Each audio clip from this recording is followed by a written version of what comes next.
What do you do when your favorite creator, YouTuber, TikToker, they just stop posting? They disappear. There is no warning. There's no community post. They're just gone. And you think that maybe they're coming back next week, or maybe they just need a 2-week break maximum, but they're gone forever. They make no updates on any other platform. I mean, are you convinced that they're dead? Are you convinced that they've been kidnapped? Or do you think that they're just off in the middle of Montana joining a cult? Usually, I would say the first two are the natural internet reactions, especially when the creator has gone missing for too long. But sometimes the real explanation is much weirder than all of that. A YouTube channel run by a father and son by the name of Mac Adventures. Their main thing is going on their motorcycles and exploring places that they really should not be exploring, like Area 51, the restricted areas. The last video ever uploaded to their channel is titled Area 51, Camo Dudes Held Us at Gunpoint Again, Extended Version, which they're just straight up vlogging themselves committing crimes. It's showing them trespassing past the point of the signs that read, "Warning, no trespassing, maximum punishment $1,000 fine, 6 months imprisonment, or both strictly enforced." But they do trespass. They upload the video and then they vanish. They disappear completely. For years, they're just gone before they finally come back with a video. And this time it's just the son talking and everyone thinks that his entire behavior is unsettling. It's bizarre. He has suddenly changed his mind completely to stating that there really is no reasonable reason in which anybody should be going to Area 51 past the gate. In fact, it's actually boring. There's nothing to see there. There's nothing there at all, which are all very fair, valid points. But the way that he's expressing it is very odd because their entire channel was about exploring Area 51. It's not like he's saying, hey, listen, when we got in there, we got fined, we got in trouble. And if you're watching this, we just want you to know, don't be dumb like us. We didn't even see anything cool in there. It was boring and we lost money and we almost went to jail. Don't do it. There's nothing behind those gates. That's not what he said. He says, if there were actually people planning to do something, anything past the gate, like, that's just dumb. Like, I never really understood that. And like, I don't really understand this whole raid Area 51 thing, you know, whether my or any of the videos that are out there in the world on Area 51 got, you know, that dude to want to do a raid or whatever. Like, who cares? You know, like, I'm not trying to be mean, but like, who cares what's back there, you know? Like, it's a military, it's like going to Camp Pendleton and like saying, let's go raid Camp Pendleton, you know? Like, it's just a military base, and like, I'm sure that they have like testing for like equipment and like whatever, like, cool, you know? Like, that's cool, but like, why? Maybe because it's out in the middle of nowhere and there's like a lot of, you know, science fiction and like movies about it. I don't know, like, it feels evasive and vague. The whole time he's recording this video, he keeps glancing to the side. People say that he just seems not normal. He seems not like the son that they remember in all of the videos when they would explore Area 51. It's gonna be great, and we forgot to get dinner. So luckily we have some granola bars we're gonna have some protein bars. Yeah, Cliff. How old is this son? He looks like he's in his mid to late 20s. And how long was he gone for? They were gone for? 2 years. Okay.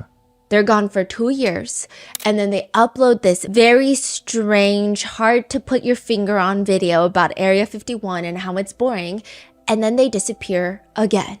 And like I said, sometimes when creators go missing online, it's nothing. Sometimes they're just mentally burnt out, or it's just worse than all of that. Like July 3rd, 2023, Mama Guy posts what appears to be his very last TikTok for a long time.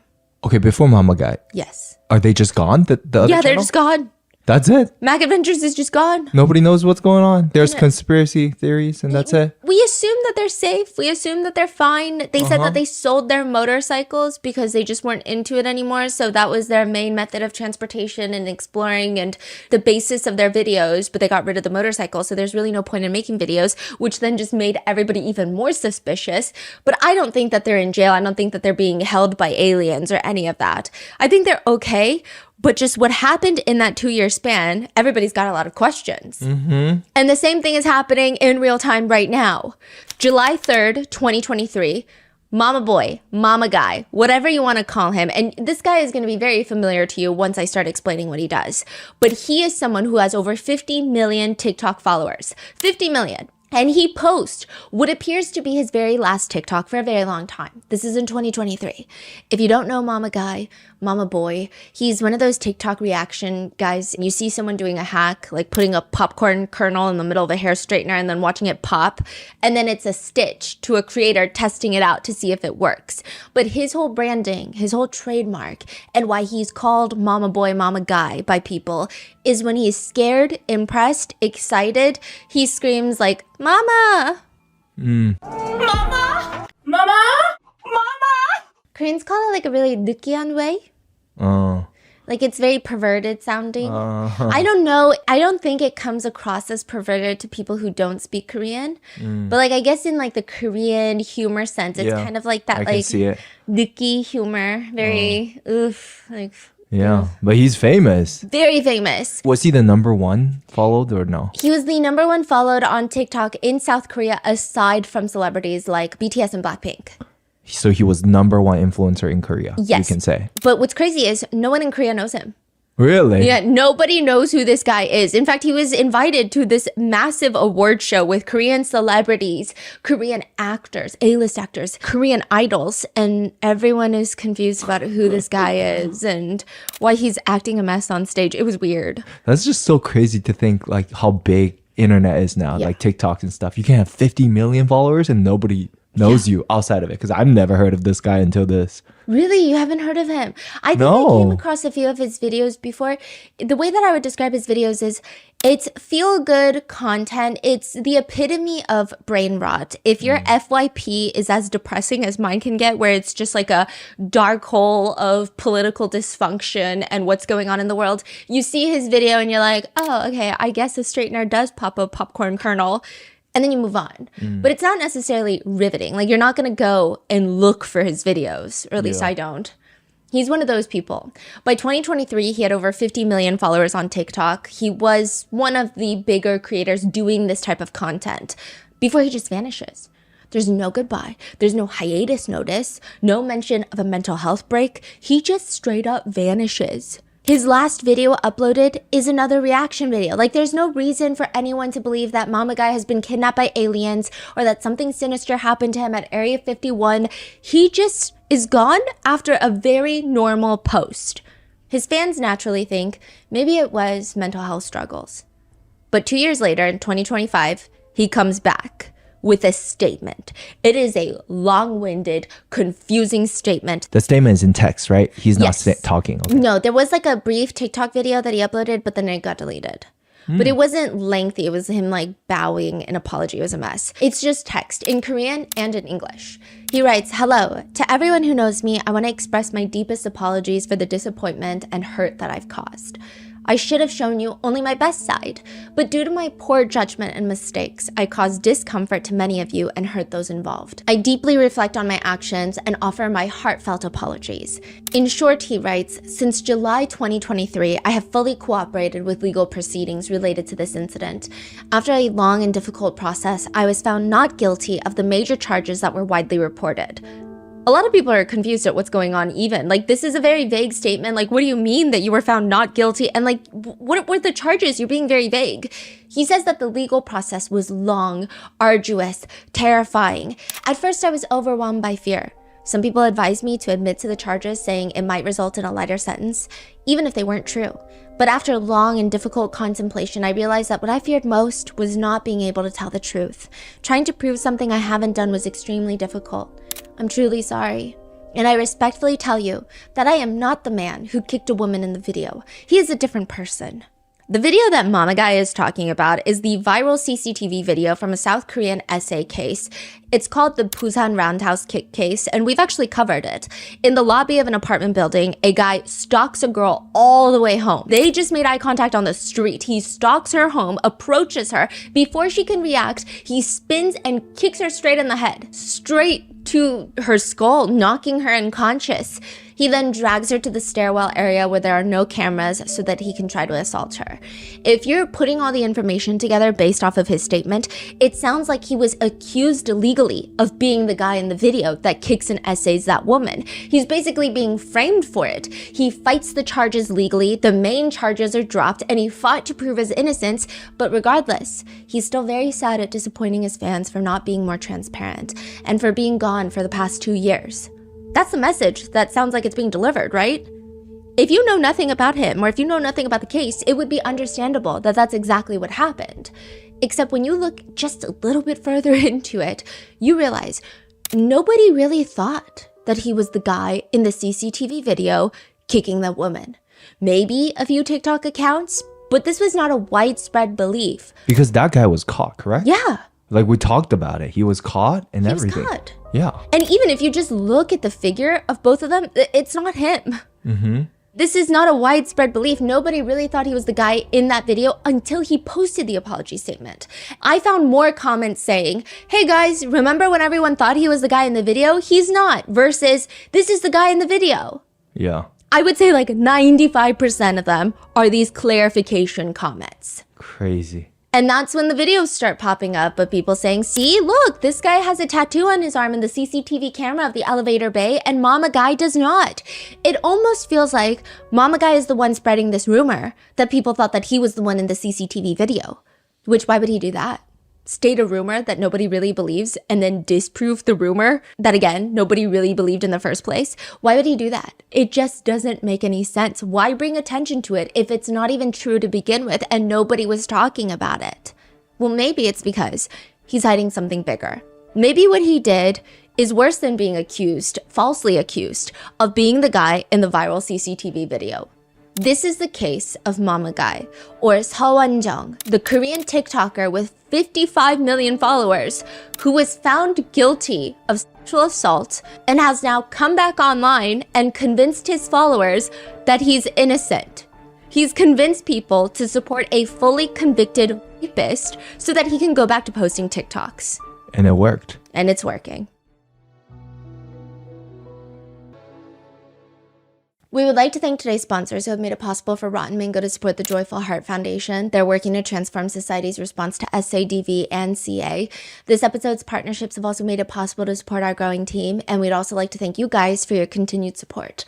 As always, full show notes are available at rottenmangopodcast.com. Today's case involves mentions of SA. Please take time if this is too much for you. And we had help from our professional Korean researchers who worked on this case, but sometimes things don't translate perfectly with figures of speech, so please let us know if anything is missing or mistranslated in the comments. That said, one big thing that I want to clear up is that there's a rumor that Mama Guy was acquitted, and that is completely, entirely false. That is not a true statement. He was charged and he was convicted. This is someone that has a charge of sexual assault against a woman on his record. He was convicted of it. He has been found guilty of it. There's no question about his innocence because he is not innocent. I think the case is crazy because everyone thinks he's innocent right now. The whole internet thinks he's innocent. It's so infuriating. I feel like they've got to be bots or something. No, or I think people are just taking whatever, because you said the information is so limited and nobody knows anything about this case. It's so hush-hush.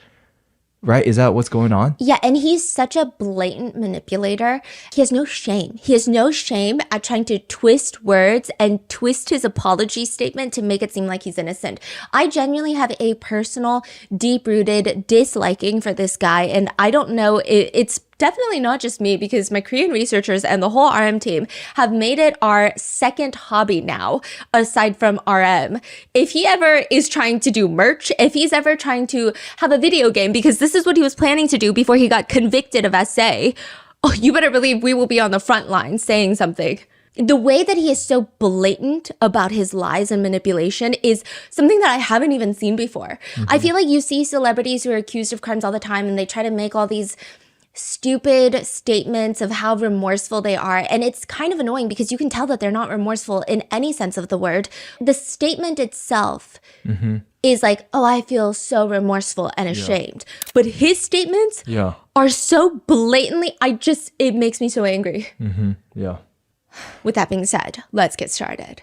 There are a few dozen people out there that may have quietly changed the trajectory of the entire country. Nobody really knows about them. Maybe they do, but they have no idea how they've impacted history, if you will. These handful of people just have weirdly specific skills that change history of the entire nation, and we barely know about it. They are the sparring partners for potential presidential candidates to practice for the big presidential debate. So before each presidential debate, even the vice presidential debate, the candidates will have around 12 mock debates. Wow. Fake debates. And the sparring partner is the same person for all 12 of them. These debates are, I mean, you see them highly publicized. These are big moments, although I think the statistics on how much the debates actually sway the voters are very limited. It's just a big moment in the campaign, but I think by that point, most people they're decided on which party. It's party divisive. Mm-hmm. These sparring partners, they're usually politicians or senators who are well-versed in the opponent's viewpoints. They will become that opponent for the candidate. They will mimic the opponent's cadence. More importantly, they will study all of their talking points, deliver them in a debate in an effort to win. They cannot be people pleasers. They cannot be yes men. They have to truly be the opponent and try to tear down the candidate. By doing that, they're trying to help the candidate win. It's a very interesting idea. Mitt Romney, who is going up against Obama, stated about his sparring partner, "I wanted to kick him out of the room. He was so good." Other candidates have taken it even further. They want to replicate the exact debate room down to the positioning of the podiums and how close they are to the opponents. They even recreate the ambient temperature of the room to make sure nothing goes awry just because it's a little hot or a little too cold. They say for presidential debates, you spend at least half the time doing these mock debates. And then you leave the rest of the time for the murder board. That's what they call it. The murder board consists of subject matter experts. They're the board. And they come in just to murder every single one of your talking points, to disprove you, to argue with you with science and facts that you probably don't have because you're a presidential candidate and you're not well-versed in every single aspect of the world and politics. It is to kill all of your inadequate statements before it reaches the public. You've got the mock sessions, the murder board. You have to be careful of all of your microfacial expressions. That can dominate post-debate coverage. Smirk, eye roll, all over the news. That's it. But one person who has been an advisor for many debates states, ultimately it doesn't really matter because the greatest politicians do better in the real debates than the mock ones.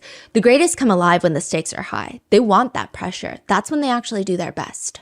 But other than that, some other small things that they have to worry about is you probably have to know every single logical fallacy in existence. No place breeds fallacies like the world of politics. This is their true home. This is their humble abode. Logical fallacies are little tricks your brain makes or people make on purpose to make you believe and think something is true even when it's not true. Basically, it's an argument that when you hear this argument, you think, you know what? Valid. That's a good point. But at its core, it is pretty much entirely flawed logic. Because they appear to be correct, people get tricked into accepting them. The most common being an ad hominem fallacy, which ad hominem in Latin means to the man. So instead of attacking the opponent's logic or reasoning, you just attack the person. You see this so much in politics. It clearly has nothing to do with the opponent's argument. It's just about them. When logically speaking, even an unethical, even an idiot can make sound arguments. A quick example would be, Margaret says, we should consider implementing stricter environmental regulations to reduce pollution.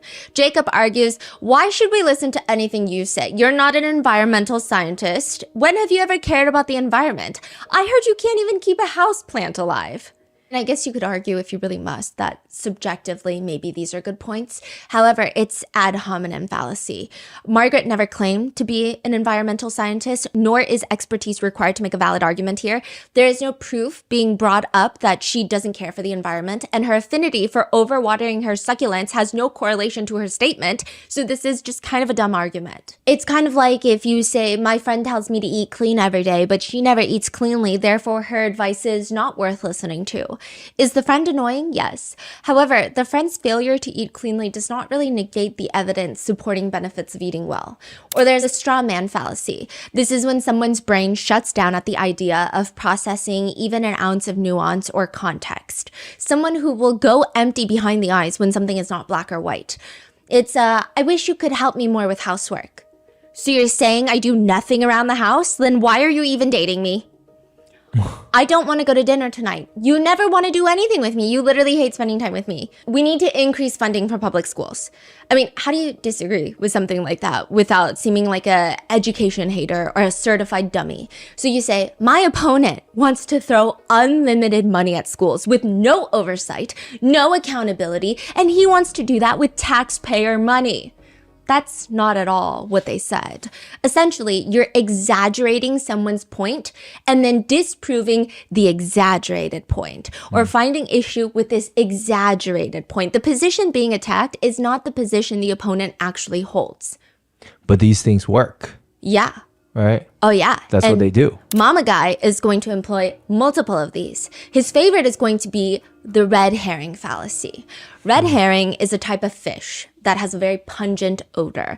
It's believed that when hunters were training dogs back in the day, they would get foxes and they would rub red herring all over their tails to confuse the dogs. Before releasing the foxes to be hunted down by the dogs would smell the red herring, they wouldn't get the foxes, and then they would eventually have to learn that they need to go for the original initial weaker scent of the fox. That actually turned out to be a myth, like a red herring, okay? I think they actually used red herring or, unfortunately, dead cats when training horses for war back in the day.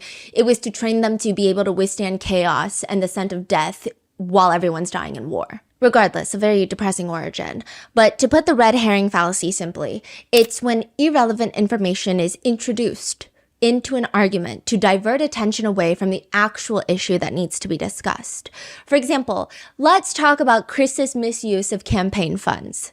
Oh, really? Well, what about your voting record? You're just distracting the audience and making them go down a second rabbit hole. And what's bad is that most of the time, the second rabbit hole is pretty valid. But you're just taking the attention away. You asked me about X, but instead I'm going to answer and talk about Y. Or just changing the subject to something that sounds more important to avoid answering the question that you wanted me to address. That's the red herring. Or the weak man fallacy, otherwise known as the cousin of the straw man fallacy that we went over. The weak man, another one that Mama Guy loves to use, is finding the weakest point of the opponent's argument and only defeating that point, therefore pretending like you have won the war, that you are defeating their entire position. Let's say person A believes all food except pizza should be banned. Person B believes all food except burgers should be banned. And person B is explaining their burger theory. For 10 minutes, they're bringing up nutritional value, nutritional facts, the cost of making burgers, the way that it can be manufactured and made in a production line that's much quicker. And lots of people love burgers. All of these things, and at the end, they make a comment, probably more as a joke, that burgers just have a lot more fun ring to it than pizzas. Burgers is more fun to say. Person A, instead of arguing nutritional aspects, starts making fun of person B. Burgers have a nice ring to it. What about nuclear warfare? Doesn't that sound like a fun phrase? Imagine if we just did things because they sounded fun. Are we letting a toddler run this country? Get a grip. This is insanity. We're just gonna do something because we like the sound of burger? They never address anything else. Or these days, the weak man fallacy is more centered around the weak man in the group. It's like when you see a badly written, horribly misspelled, grammatically abhorrent comment made by someone who has the opposite political view as you, and you take a screenshot and you repost it saying, see, if you're on that party's side, that means you're just as dumb and ridiculous as this person. That kind of falls into the weak man fallacy, but by all means, go ahead. I mean, who are we to get in the middle of a political showdown on social media about grammar, right? But you find the weakest part of their argument and you treat it like the whole argument, when in reality, they probably have a lot of strong points that you just don't want to touch on. You expect people to use these fallacies when they talk about politics, but you don't expect them to come from a random comedy skit TikToker with 50 million followers in his apology statement after being gone from the internet for 2 years. The problem just comes down to the fact that people just don't care enough about Mama Guy to fact check his information. Seo Won-jung was one of the most followed South Koreans on TikTok. Most South Koreans have no clue who this guy is. They would see him on the street, they would not know this man. Summer of 2020, he starts his TikTok account. I will say, like most creators, myself included, he has very limited amounts of talent, relatively good Wi-Fi connection, and moderately high tolerance for embarrassing himself. That's pretty much it. There's nothing particularly skillful about his videos, But it ends up working. The first video he ever uploads gets 200,000 views. The next one, over 1 million views. And naturally, this convinces him that he is God's gift to earth and he must grace our measly presences with his infamous mama videos. In just a single year, he grows to have 40 million followers. So maybe he does have some sort of reasoning to believe that he's extraordinary. He was at one point one of the top 10 most followed TikTokers in the world. Wow. Yeah. Additionally, he secures a spot in the Forbes 30 Under 30 list for Asia. He has a video with Jason Derulo that has 3.1 million likes. You know that trend where it was greeting people in different countries? And you greet people in Korea and both sides are bowing. And then they greet in America and they're clasping hands. Oh my gosh. And then the third one is just Mama Guy greeting in Korean and Jason Derulo greeting in the American style. And then he slaps him across the face because he's bowing. Oh my god. A lot of the comments are positive. You know, people are commenting on Mama Guy's videos. Today, I found out about your videos from my siblings. And after I watched a couple of them, I subscribed to your channels. I haven't really smiled or laughed like that. I mean, that was like the first time in years. It's not particularly my style of video that I like watching. Like, so he doesn't talk a lot, right? No, he doesn't talk a lot. And I will say that sometimes Koreans, myself included, can have slightly bigger facial reactions. I know that in China, the recent Koreans reacting to food at dinner tables went viral. Your sister was showing us videos of like... the way he eats, the CEO eat. Yes, yes. But his is probably more over the top than all of that. It just feels more catered to younger demographics, maybe, I guess. Like very exaggerated screaming. Like he'll open something and go, wow. And it's just like a box, you know? I think his main audience either just watches his videos when they show up on his FYP and they're light, they're not politically dense or heavy. So it's a nice break from the depressing world. Or people will just casually watch, or perhaps it's young kids that are following him. He makes viral videos that go viral, but he's not someone that people really know much about. They don't really know his life or his personality, but judging based solely off his mannerisms, he has a way of presenting himself to come off almost naive. He's shocked by everything. He is amazed by everything. He's entertained by everything. Therefore, it almost presents him as this slightly more innocent guy. I see. People were under the impression that this is just a nice guy on the internet making funny videos. And like, you know how people make those edits of influencers I would trust with my drink? I feel like he would have ended up on a lot of those lists. Like that's the energy that he gives off.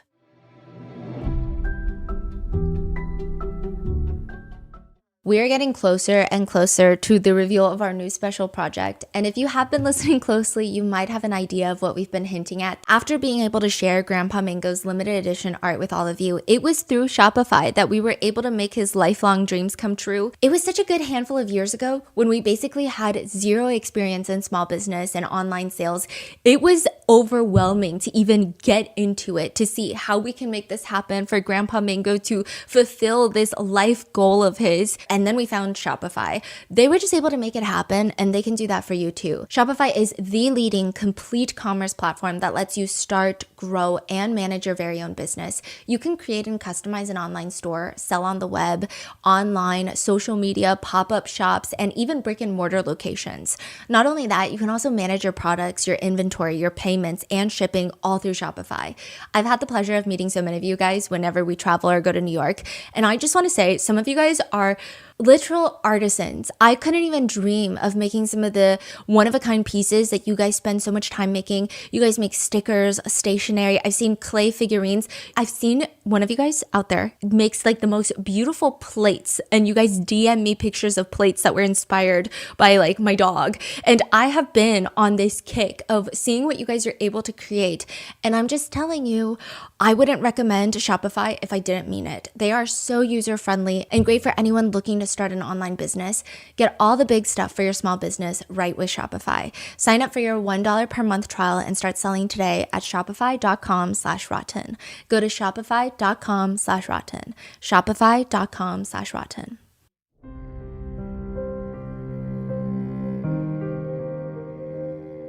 In Korean bookstores, there is probably not anymore, but there was a book with a very poorly thought out title. It's called My 15 Seconds. Nobody told the author about any of the references or memes that could arise in having your face plastered on the front cover next to the words in bold, my 15 seconds. 15 seconds of what?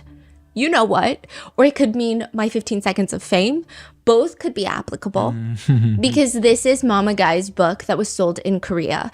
My Korean researchers actually translated the entire book into English so that I was able to read it. All I know about this entire book now is that it's a very lengthy, self-congratulatory, affirmational book that is only interesting to Mama Guy under the disguise of wanting to teach everyone how to start their own TikTok accounts. Oh, really? Yeah, he writes in the book, people around me often ask what secret method I use to become a global TikToker. As soon as I meet them, many ask, how? And countless inquiries come through my DMs and comments. What about me allowed such rapid growth as a TikToker? I even received questions about whether I was a child of a TikTok executive. But of course not. When I started TikTok, I was just an ordinary college student. He says that a 15-second video can take him 24 hours to film. If I had to sum up the entire book in one phrase, it would be the written variation of try being an influencer for a day. Like that's pretty much the whole entirety of the book. It's hard work. That's what he's telling you. He writes in his book, I actually spent a whole week examining my face, my facial angles in front of my phone. Through repeated practice, I studied which angles made my face look good, which expressions were funny, how I appeared in natural light, how images were produced under standing lights, what hairstyles looked best, and what should be in the background. Really? Yeah, because if you watch his TikToks, you would not believe that they're that highly produced. Doesn't add up. Something doesn't add up. Yeah. He says that starting TikTok was a very lonely endeavor. He says he didn't have anyone to talk to about his struggles or someone to give him advice. He says, at those times, I would tell myself inwardly, the lonely you are, the more successful you will be. You need to know how to endure when you are lonely and struggling. You can't just give up because things are difficult.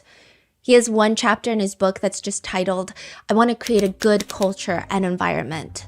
He writes in that chapter, the role I want to take on is being someone who exudes joyful happiness. I want to share friendliness and healthiness that makes anyone want to hang out with me when they see me. Whether on TikTok or in daily life, I know that followers and friends who watch me, they can only feel that joy if I'm genuinely enjoying myself wherever and whenever I meet anyone. I want to be someone who delivers joyful energy. He also just randomly throws into his book that his ideal type is someone who is cute and is very petite. The book has just way too much information that nobody necessarily ever cared about, and it doesn't particularly sound honest either. I was trying to put my finger onto what type of writing this is because I don't know why it is irking to a lot of people, because even my Korean researchers were like, hey, so you know how it's bad in English, it's worse in Korean, so just letting you know. It's annoying, but in a way that you almost feel like you can't point your finger to why. And then I discovered why. It feels like when billionaires start writing memoirs and they romanticize all the obstacles that they had to overcome in their life, and it's somehow annoyingly pretentious and also simultaneously, if I can do it, you can do it too energy encapsulated into one fucking annoying book that you want to throw across the room. So he's writing his little origin story, how much he grinded and that kind of writing? Exactly. But it's not truthful. It doesn't feel honest. It doesn't feel like, hey, no, I was having a mental breakdown every single day and I read a hate comment and I wanted to jump off the roof of a building. It's like, I persevered for success because I want to at least change one person's life who's watching this. And it's like, you're doing reaction videos. None of us do videos that are that important ever in any context of this world, so it's just not that serious. Yeah. He writes in his book that when he has to relieve stress, when the anxiety and the stress of being a global TikTok star starts to get too much, he has levels to what he does depending on the stress level. If he's moderately stressed, he will go to the gym and work out. If he's very stressed, he will walk in circles. He will pace his room. If he's very stressed beyond comprehension and function, he will go out drinking with his friends. He writes, when my mind gets complicated, I share soju shots with my friends. It will help clear my thoughts. And drinking doesn't solve problems, but I gain the courage to try and solve complex issues. And I'm grateful for my friends who are by my side. I don't have particular drinking habits. At most, I just get the urge to go home when extremely drunk. He said, when I drink alcohol, I'm solving problems inside. Yeah, that's also an annoying thing in the book. No, it's You're just drinking alcohol. What are you talking about? Yeah, you're you're just like hanging out with your friends. and like maybe that does help you, but Yeah. like it's weird. But you're to not say. solving anything. Then July 2023, Mama Guy vanishes from the internet. July 8th, 2023, in South Korea, the police get a call to an apartment. There is an emergency. It seems like someone is being held captive, is trapped, maybe not legally speaking, but it would make sense considering when the police get to the apartment in question, the people inside refuse to open the door. They have to call in the fire department to come, and when they get there, whoever is inside still is refusing to open. They have to force their way in, and they find two people, two men. What happened to the girl that called 911 or 112? The court document, which we were able to get a hold of in South Korea, states, the defendant who is just identified in court documents is a famous influencer with over 10 million YouTube followers. The defendant goes to the bar and ends up meeting with a girl. So the court documents, we were able to get them, and they say that July 8th, Mama Guy, defendant, goes to a bar, meets a girl by chance. Coincidentally, they exchange Instagram and they start DMing each other. 2 weeks later, they run into each other again at a different bar. And this time, maybe it feels like fate, like maybe they should be friends. So they start drinking together, and then eventually they end up going to a second bar. They have 2 bottles of champagne and 4 bottles of soju. Then they go to a convenience store, buy 2 more bottles of soju. Two people? Initially, it was another friend of the victim that was there, but she decided to go home early. So I'm not entirely sure at one point in the beverage consumption she ends up leaving. But regardless, it's a lot of alcohol. That's a lot. Soju is like, what is that? Oh, soju, I equate it not to like rubbing alcohol. I know it's not. It's not as strong as vodka, but it's not a light time. It's not a beer. No. Yeah. So they get 4 bottles of soju, 2 bottles of champagne, and then they go to a convenience store and buy 2 more bottles of soju, snacks, and other drinks. And the defendant, Mama Guy, is like, hey, do you want to go to my friend's house? The victim probably is feeling safer around this guy because she's seen his Instagram. She knows that he's a very famous influencer. And there is a sense of safety that I think comes with interacting with people that have a large public presence. Yeah. Because you're like, you're not going to risk your career and your whole life online to do something crazy. In fact, like, I feel like I would feel a little bit safer, right? Yeah. So she's like, okay, fine, I'll go to your friend's house. They get there, continue drinking. It's a small studio apartment. There's really just a bed in there. It's about 4 feet wide, 7 feet long. 4 feet wide, Yeah. 7 feet long. Yes, it's wider. That's a bed. Yeah. Okay. It's like a tiny apartment. So they just put a little bed in there. That's pretty much it. They're all cramped in there. It's stuffy. The victim says she's way too intoxicated. She just wants to close her eyes for a second, take a nap. She can sober up and then they can leave. Like, she just wants to go home, but she's so drunk, it would not be safe for her to try to go home right now. So she's like, I'm going to close my eyes for a second. She knocks out, and the friend, the owner of the apartment, he brings over 2 pieces of protection from the sink. He starts groping the victim before fully essaying her. Then the defendant, Mama Guy, gets into the bed, starts groping her, removes her clothing down there completely, and essays her. He claims that he used protection, but later it would turn out not to be the case because at the hospital, they found his DNA inside of her body. The friend, the owner of the apartment, is still groping her from the side of the bed while Mama Guy is fully essaying her. This is around the time the victim starts waking up, and originally, the way that she reported it was, because in Korea, you cannot record a video or take pictures without a loud sound. The silencing feature for camera taking pictures is disabled on all Korean phones because 몰래 camera, like a hidden camera, hidden picture, up the skirt pictures, were becoming a nuisance, were becoming a very big problem. You know, these manufacturers, they disabled it. So she starts hearing these sounds and it wakes her up from her intoxication, and she sees Mama Guy on top of her. She pushes him off and straight up tells him, this is SA. She calls the police, she gathers her belongings, and she runs out of there. The police get there, the 2 guys do not open the door, and the firefighters are forced to break in. The news slowly starts spreading in South Korea that a famous influencer fully essayed a girl with his friend after a night out of drinking, but it's not until months later that this is all connected. This happened July of 2023. Mama Guy stops posting July of 2023. He just leaves the internet without any explanation. So there were a few people that were wondering, is the defendant Mama Guy? There were a few people in Korea that were very much into the case that were trying to be internet sleuths. But because of Korea's privacy laws, it's very hard to verify. Even the court document we received, it doesn't list him by name. His only identifying features really is that he has a YouTube channel with over 10 million followers, and that this happens around the time that he stops posting. So in July, was he taken to the jail or? Yes, he was arrested. So okay. Korean mainstream media news outlets, they were either told more or investigative reporters were able to figure out who this guy was, and they decided that they were going to broadcast his YouTube page and his TikToks on their news channel while talking about this case, but with a blur filter.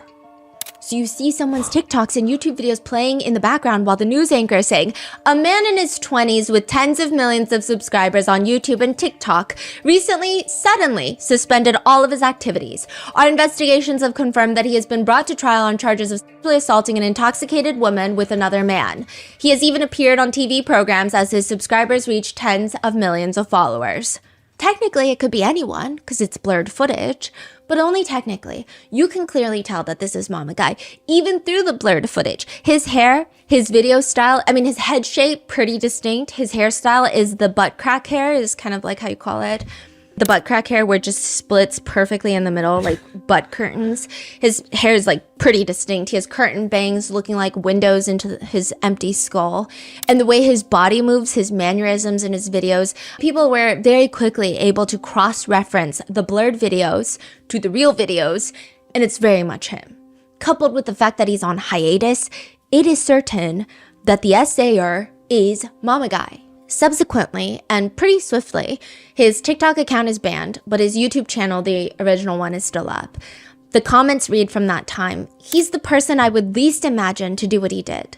He's a monster hiding behind that innocent face this whole time, bruh. Another one, this dude took never judge a book by its cover to a whole new level, skull emoji. Imagine him in prison yelling, mama, lol.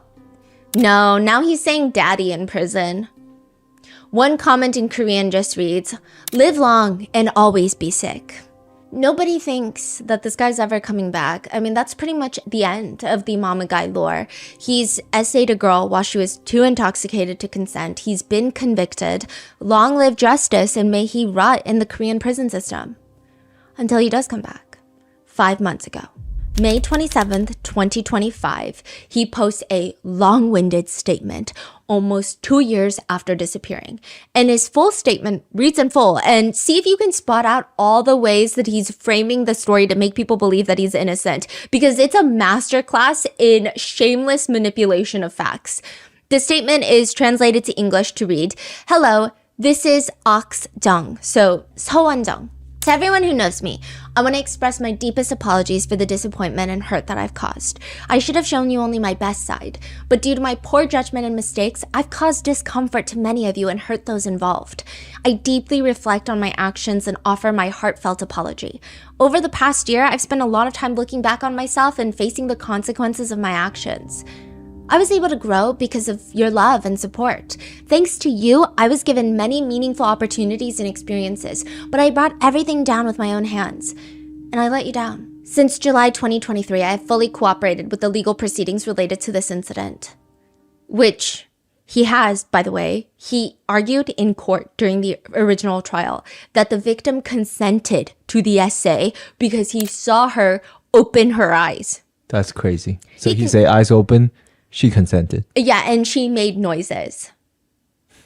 Was she drugged or was she just drunk? It seems like she was just drunk, but overly intoxicated. But there is suspicion. We're not sure. That suspicion has not been proven in the court of law, though, legally speaking. He continues, after a long and difficult process, I was found not guilty of the major charges that were widely reported. Can you see why that's a weird sentence? Yeah.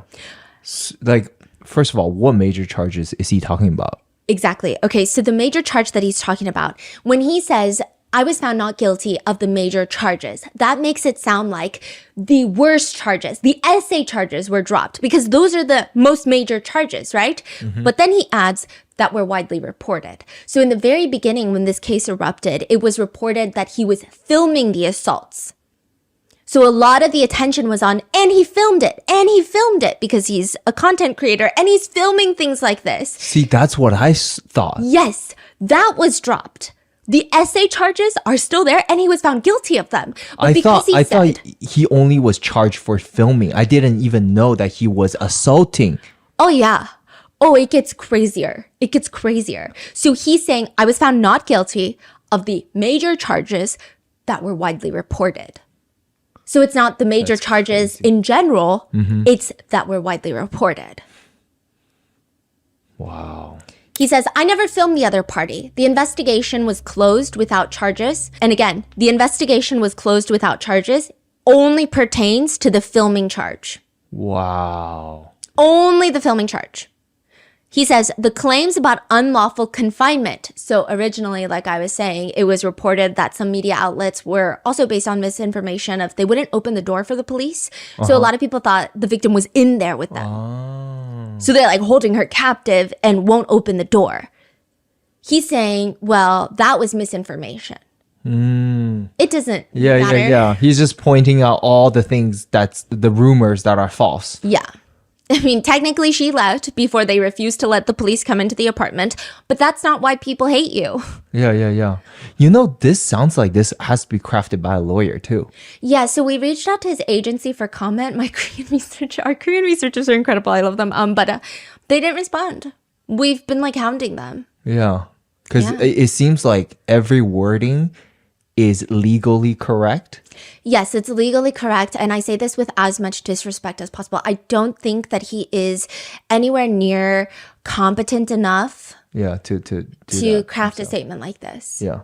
And then don't you think like the way that he handled this whole case from the beginning, it's like so well prepared. Like he basically got away with everything. And a lot of Koreans hate him, even though they didn't know him. They hate him now because they're saying this is another case of money buys innocence because this guy was making like $40,000 a month. And he was bragging about it. He probably used a lot of that to get a really good attorney. And in Korea, I think there's a little bit more context. I think in America, we have the same sentiments of money gets you a good defense. But in Korea, it's even worse because connections are even more important in Korea. So if there is a really good defense attorney who used to work at the prosecutor's office, they will charge a premium because it's not even about how good they are. It's about the connections they have with the system. Yeah. He says, well, I did my best to present the facts. Not everything was accepted. Basically, you were found guilty.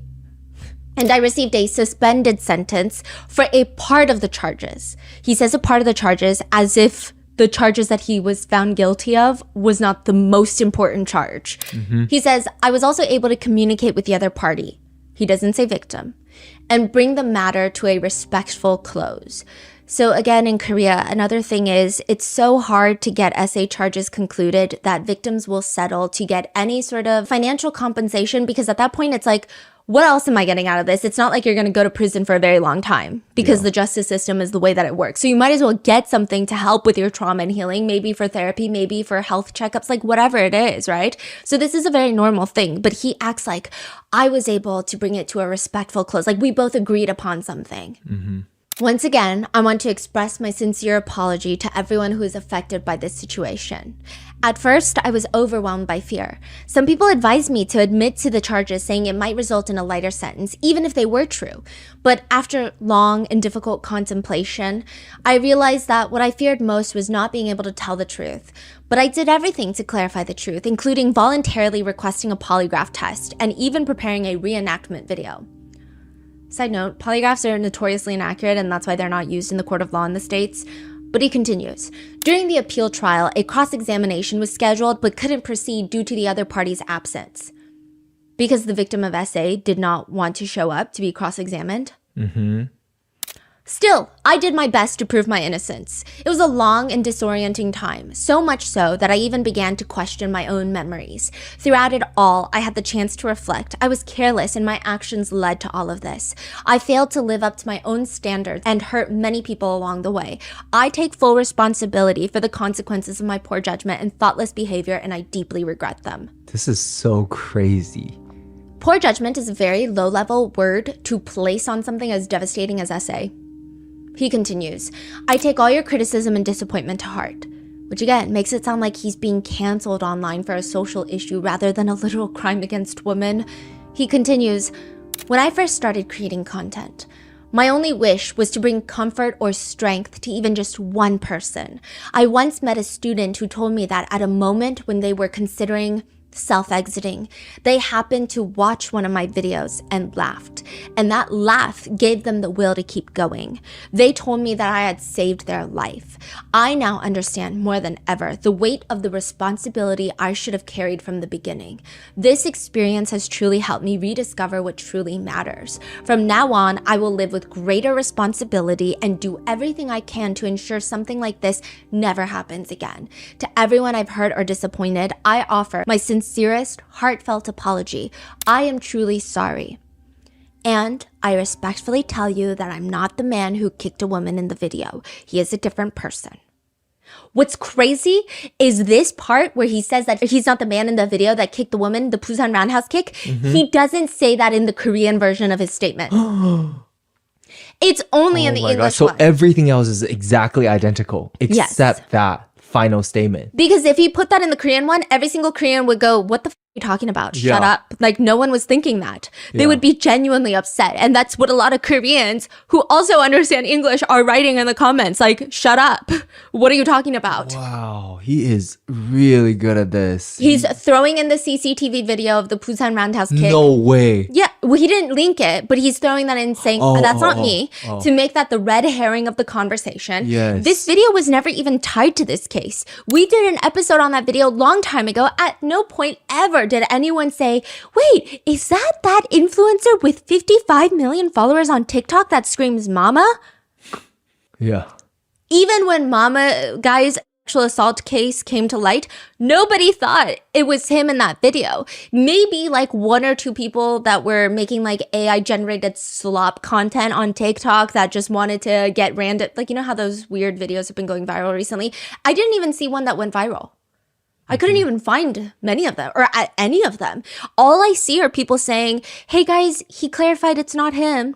Why would anybody even think it's him? This is so random. Roundhouse kick was such a big case too by itself. People already knew all about it if you do one Google search. So how could anybody connect that to him? I will assume he probably did it himself because nobody would think that they're related. In fact, the roundhouse kick situation, that case itself, it went viral for the reason that there was another YouTuber involved who released his identity without the court's permission because his identity was protected information. So everyone was like, oh, we know his information because it got leaked. And so his identity is even more talked about. So no one would ever equate that to being him. It doesn't even look like him in the CCTV camera. It's just two Korean guys.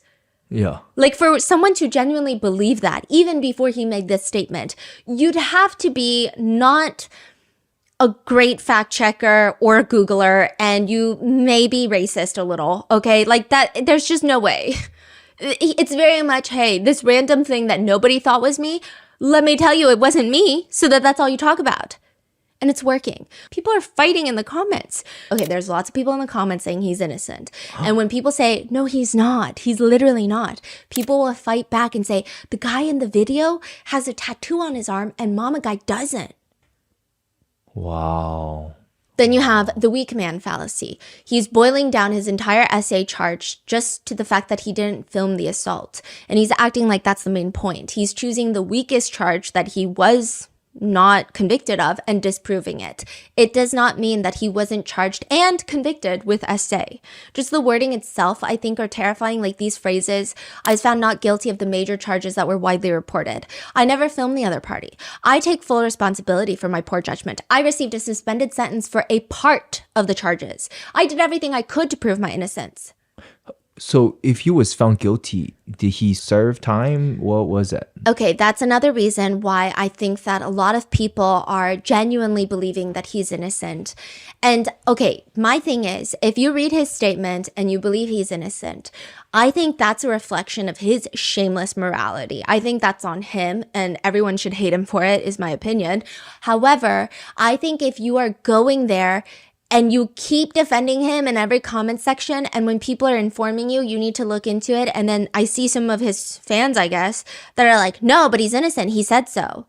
And it's like, okay, well, that doesn't mean anything. You got to look into it, right? But they're like, no, he said so. And he doesn't have a tattoo.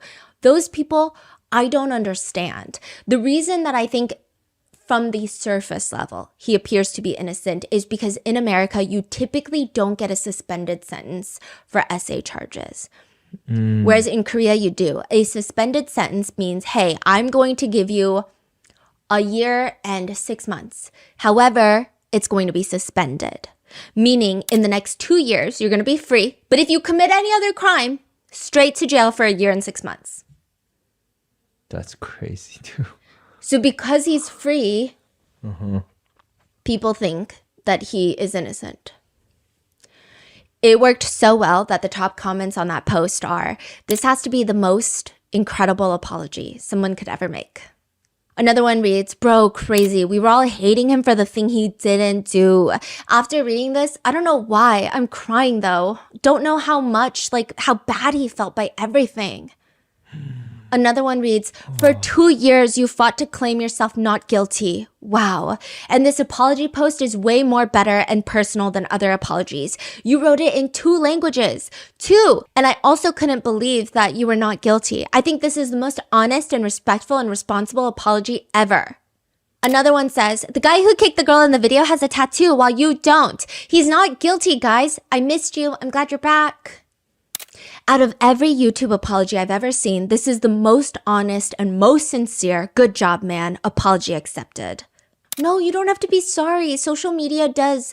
You know, we all owe you a big apology and you shouldn't have been treated this way. There's very few Korean comments, but the top ones in Korean read, let's crack open the indictment, shall we? Oh, so Koreans do know what he was charged for. Yeah, they know he's guilty. So the international viewers have no idea. They just took his statement and nobody knows what's going on. Yeah. And that's why I'm saying I don't blame a lot of the people that read his statement, take it at face value, and they accept his apology or they think he's innocent. I do, however, take problem with people that are getting responses of like, hey, let me link you very few articles, because there's not a lot of articles out there, but like the very few I could find in English, and they still keep posting. Like, no, he's not. He's not. And I'm like, are you not reading? What's going on? Yeah. But another comment in Korean just reads, all the comments are foreigners, haha. Because they're like, how are people falling for this? And again, it's just the lack of information in English that's available. But some people just don't care about the truth. I see some people, they keep commenting on every post. It doesn't matter how many people respond to him telling them the truth. There's someone who goes around commenting on like every video. Why do people not forgive him? He was found innocent. He is not guilty. The man who kicked the girl had a tattoo on his arm, but Wanjung does not have a tattoo on his arm. Plus, he is sorry for scaring people, even if he didn't do anything wrong. I hope you guys can all understand. And I'm like, okay, Wanjung, is this you? Another comment is, they're passionate. They write, dang, if you look at the comments from back then, people really thought he did it. They act like he was not a human being. People took this way too far. People said LOL about him going to jail. Some people probably even sent him death threats. We should all apologize to him for what we put him through. Wow. Other people are commenting, Wanjung, you look so sad. You were so happy in your older videos. What happened to that happy smile? Please stay happy. Do whatever you want. Fly around the world. Eat your favorite foods. Eat the famous food you missed out on, but just do something. Please don't be sad. You can be sad, but not all the time. He goes on to like that comment. Wow. I will say, I think, again, for the people, the mass population who didn't really dig into it more and they trusted him to tell the truth, I don't think it's their fault. It is very confusing, and I think there's a few elements to it. So during the first trial, there were 2 trials. During the first trial, both defendants, Mama Guy and his friend, they tried to argue that this was all consensual. They never wanted to commit a crime. So there were 2 things. They were charged with special quasi-essay. Now, this is very important, okay? There's also a translation error that makes a lot of English speakers feel like it's not essay. And this is true. Okay, we're going to get into that in a second. But they had to prove that this was essay, the prosecutors, and they had to prove that there was a conspiracy to commit a crime, which would be like aggravated essay. It would be like gang essay, if you will. That gets dropped. The aggravated part gets dropped. But other than that, I mean, it's pretty much everything about it is just asinine. They argued to the judge that the victim definitely consented and was conscious because she made noises and opened her eyes. At one point, she made eye contact with them. She also did not actively resist or fight them off. That's what they argue. They also argue that this is not gang essay because while the friend, the owner of the apartment, was essaying the victim, they argue Mama Guy was asleep, so they were not gang essaying her. They're both individually rapists. You know, they didn't plan to be rapists together. That's pretty much what they're arguing. I mean, the court clearly thinks all of this is about as sensical as a squirrel operating heavy machinery. They procured protection together. Also, moving her eyelids doesn't mean consent. We don't even have to go down the path of pointing out how ridiculous their whole defense is. During the first trial, Mama Guy was found guilty and sentenced to 3 years and 6 months in prison. He appeals it. Then he goes to a second trial, and then he's sentenced to 1 year and 6 months and a 2-year suspended sentence, meaning he doesn't have to go to jail anymore. That's crazy. But there's really barely any international updates on this case. And if there is a huge translation discrepancy. And you say he was a closed court or something? Yeah, he requested it. Like everything's private or something like that? Yeah. So that's why even more limited information out there. Even in Korea. Yeah. Wow. Most articles state that he is convicted of quasi-rape. In English, the word quasi means seemingly, apparently, but not really, being partly or almost. So in some sense or degree, that's the meaning of it. So people are taking that as, oh, it wasn't fully essay. Like maybe it was harassment. Right. Like maybe it was something else, but it can't be fully essay because the definition of quasi in English means not completely or just seems like it, but is not really it. It's just miscommunication. That's not at all what happened. So in Korea, what it means is technically the term quasi-essay, when you translate it in Korean and the way that it's used in his court case, is that it just means there was an essay that takes place, but essay, that charge in Korea, typically is intertwined with force, physical, or threats. So the word quasi in front of it means the victim did not resist, because they were incapable of resisting. So if you just charge them with, in Korea, the legal definition of regular essay, then they would have to prove that the victim resisted. So this is just their saying of, hey, it's a different charge where we don't have to prove that the victim resisted because we can prove to you that they were not in a state of resisting. So whether that means that they were too intoxicated, whether they were blacked out, unconscious, whether that means they were mentally incapable of resisting at that time, whether they were in a coma, whether they were not at the developmental stage of being the age that they are on their driver's license. There's all these different factors. Or they could have been on drugs, like prescription medications. So they're saying it's just essay where someone is incapable of resisting. But because it gets translated into the word quasi, which means not really in English, people thought that he was not really charged with essay. Yeah, that's what I read back in the days. Yeah, but that's not at all true.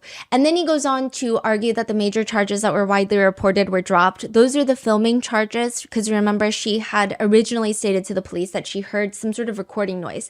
They took their phones, but they couldn't find a recording. But even the defendants admit, Mama Guy tells the judge that he thought that when his friend was essaying the victim, he says he thought it was consensual and he wanted to film it as a prank. I don't know how that's a prank.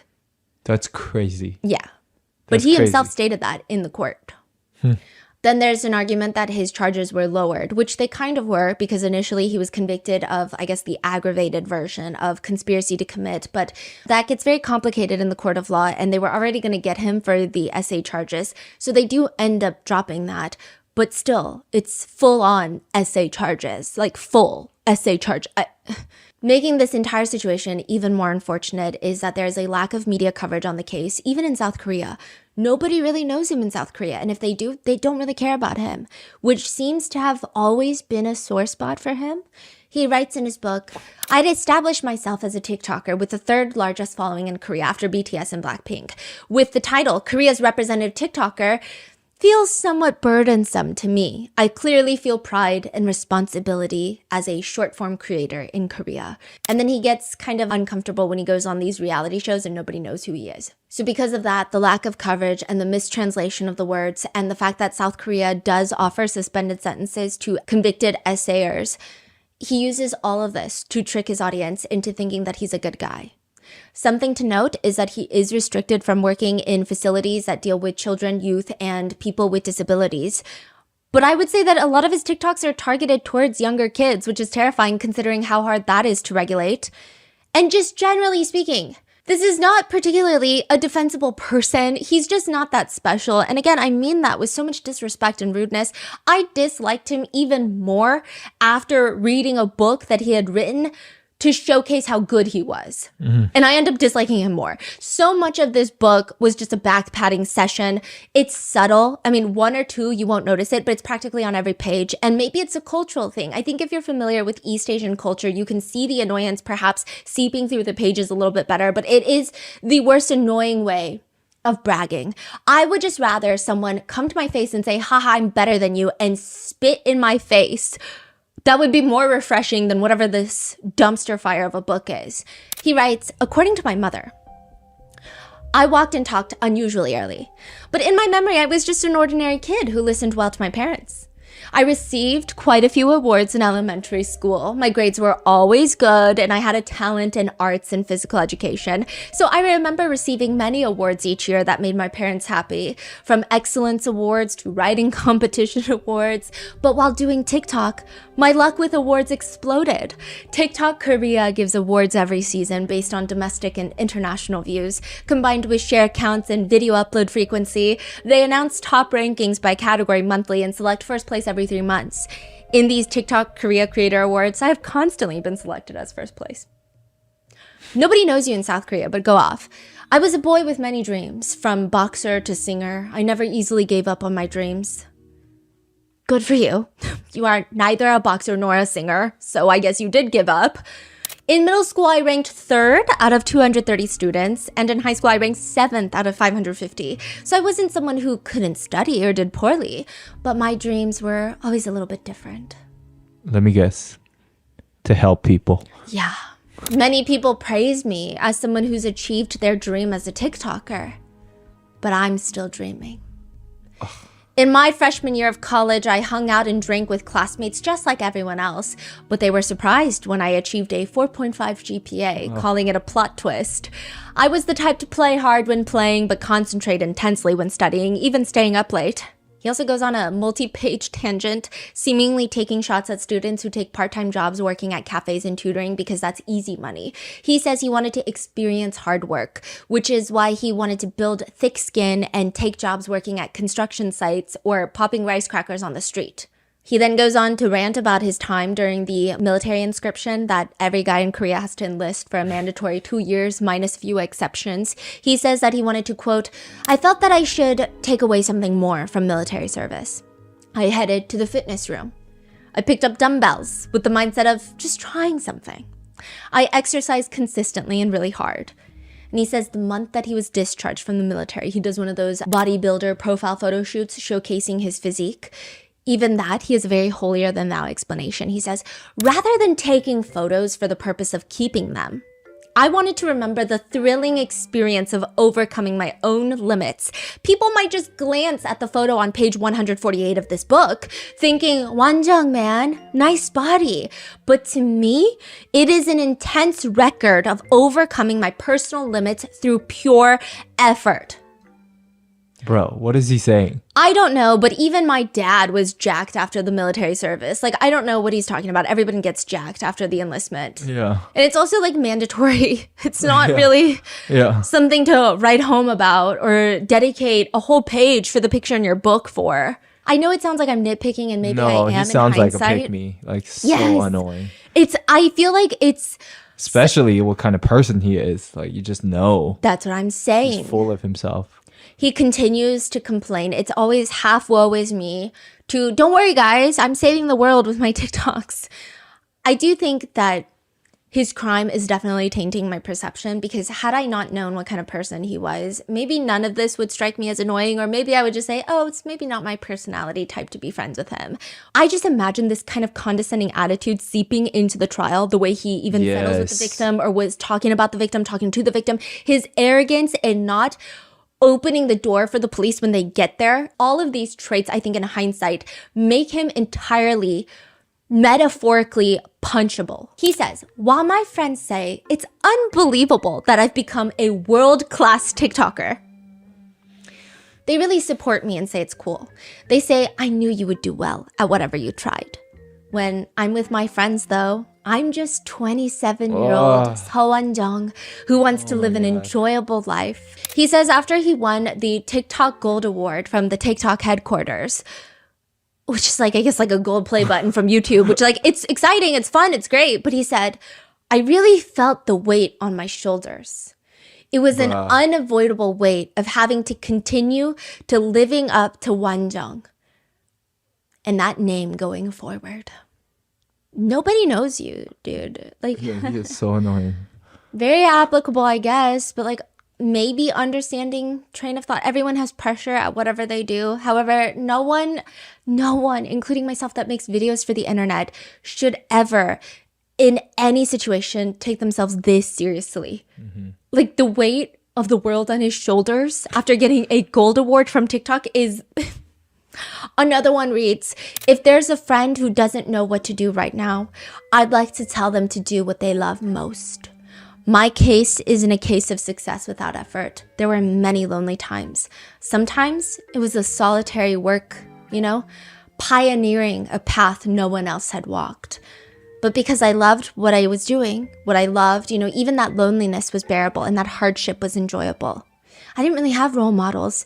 It's impossible to find role models around me in the process of expanding activities as a TikToker. While I often felt like I was walking a long path alone, it was something I liked it. I developed a desire to pioneer ahead of everyone. It's hard to walk a path that no one else has walked. Which is actually not true. It's not really an uncommon path to have content creators commit sexual crimes against women, so I don't know why he's patting himself on the back. That is a long, frequently journeyed path that a lot of content creators take. He writes in his book under the chapter, The Hardship Beyond Being a Global Influencer. That's the title. He writes, I recently lost weight and people around me were very worried when I suddenly lost 9 pounds compared to last year. Even I was surprised. I just had become so busy that I didn't even have time to exercise. But you had time to essay someone, so I'm pretty sure that you could make time if you wanted. I think that's the most dangerous thing about him, is that, well, he's free, but also he has no shame. He has no remorse. The way that he talks about himself in the book, the way that he talks about himself in that statement, he clearly thinks that he is a great person gracing everyone with his presence. And that's terrifying. Obviously, if you are someone who gets convicted of SA, you cannot be a good person. But even that statement alone is shocking. There's just no backbone. Like, just get off the internet. What are you doing? This manipulation of his word usage, all of these different fallacies that he's employing in his statement is so terrifying that there are people out there like that. In 2023, before all of this news became public, before the conviction and his morally corrupt wordplay apology, he wrote in his book that he was in the process of launching a video game and a full clothing line because he wants a brand to exist outside of him. And I just want to say, if that does happen, I will be there every step of the way. I don't care if this is 20 years later. I'm going to be there and I'm going to be reminding him of this case because I also like being a nuisance. He's just back on TikTok and everything? So his YouTube has never been suspended. He's still actively posting on YouTube. He does not get the views that he used to, but he's still posting on YouTube, and he made a new second TikTok account because his first TikTok account was suspended. So if you ever come across his videos, block it, report it. Is he like, how many like followers and stuff he has now? He only has like 50,000, which is not only, but that's a lot. So he lost his like main account. Yeah. He lost all the followers. Yeah. and he hasn't gotten any of them back. No. Okay, that's good. Yeah, but I'm so annoying. Yeah, but I don't know why he's even allowed to be talking. And I think it's most frustrating when like literally you watching him and you see that he fooled every single person. You know what's crazy? He fooled everyone to the point of when his initial charges were brought to the surface in 2023, there were a lot of TikTokers that were saying, hey guys, this is what's going on with this mama guy. Mm-hmm. And now if you look at their recent comments, people are saying, oops, this video aged badly because they think he's innocent. And I'm like, it's actually worse. Yeah. Wow. I don't know why I'm so emotional right now, but I'm so annoyed. It's like that unjust feeling that's... Yeah. So he's trying to get away with it. And that is where I leave you with today's episode. Be safe, and I will see you guys in the next one.